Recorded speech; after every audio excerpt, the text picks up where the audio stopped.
get my underhook, we got up to this spot. You guys can just start here now if you want, okay? I do my footwork just like normal, just like we've been doing, and then I'm going to need to bump his knee over my thigh. So I'm going to bump him in the butt and bring his knee over my thigh, and I have his ankle.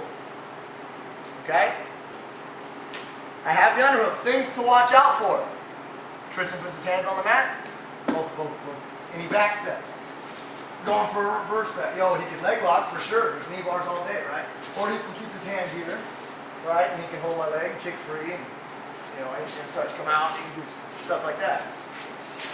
So I know that he wants to back step. And I need to check his balance at all times.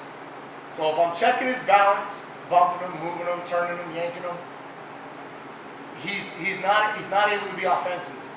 The jiu-jitsu that I try and think of is to be 100% offensive. At any point when you become defensive, you are losing the fight. I don't care if you won 99% of it. If you lose at the end, look at Chael Sonnen and Anderson Silva.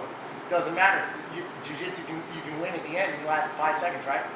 So I need to always be offensive, even if I'm on my back. You don't want to be defensive. I need to be prepared for his offensive maneuvers that he can do, and I'm going to do that through grips today, okay? But I'm also going to just explain a little bit more of the finesse of it. I had to show you guys all of that half guard movement that I did, starting with his knee inside, right? I really don't like that, just to be honest with you.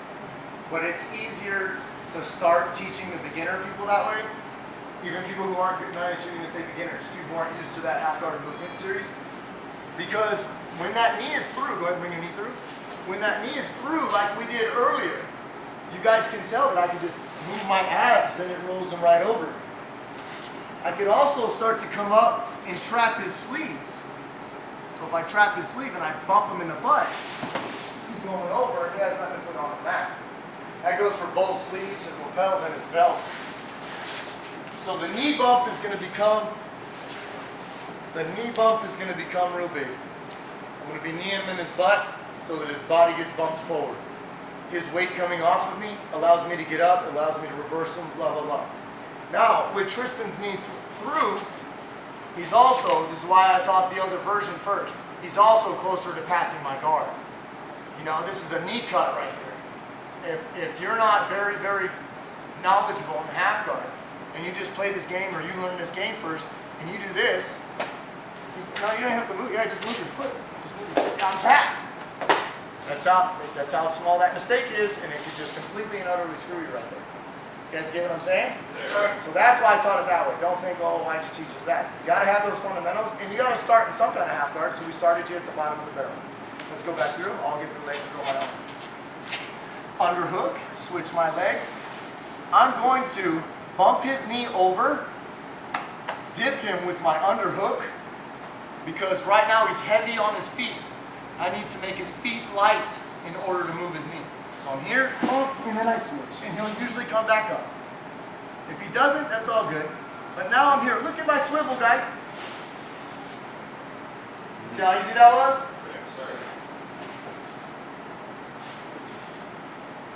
Right? It's a lot easier. But believe me, over years of teaching it, if I teach you this way first, you guys will all just lose it. You'll lose control. There's more finesse and grips right here.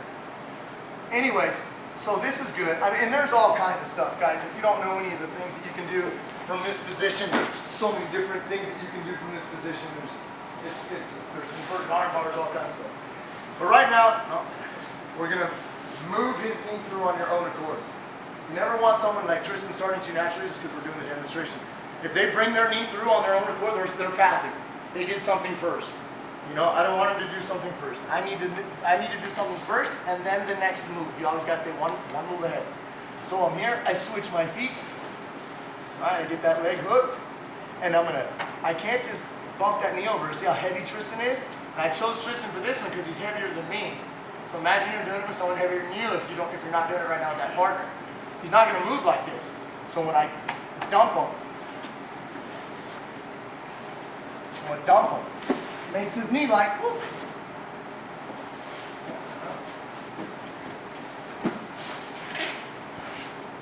Here, I got the leg switched. Got to get his knee over, watch. Dump. Make sense? Yes, sir. Just swivel. Whoop. Just do that. Nice and easy. And then we'll move on to a little bit more passing stuff.